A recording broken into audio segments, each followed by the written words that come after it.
I'm Colin Singer, immigration lawyer and managing partner of Immigration.ca.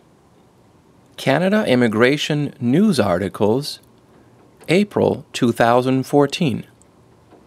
Post-secondary studies cost less in Quebec. Quebec is one of the best places for post-secondary education value, according to a new report from the Canadian Centre for Policy Alternatives. The report shows that students in Quebec pay some of the lowest tuition fees across the country and therefore have to work fewer hours to afford their post-secondary education.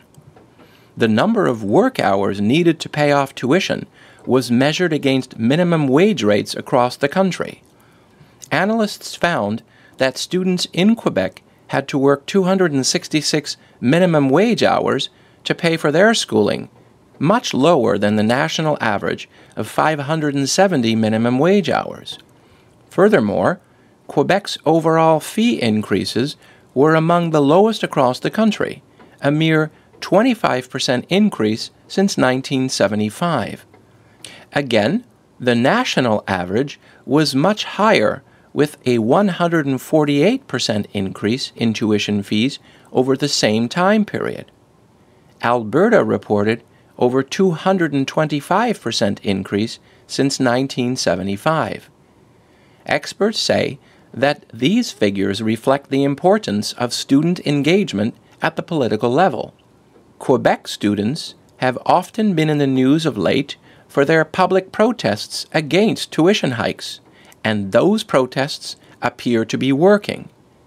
Critics, however, say that the figures presented in this study are misleading, particularly in not taking into account major factors like inflation and financial aid.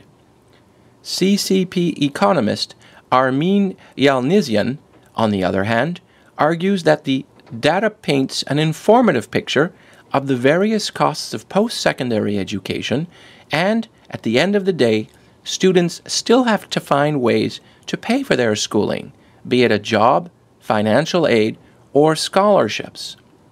The report shows that Ontario is the most expensive province for post-secondary education, with students on average having to work 708 minimum wage hours.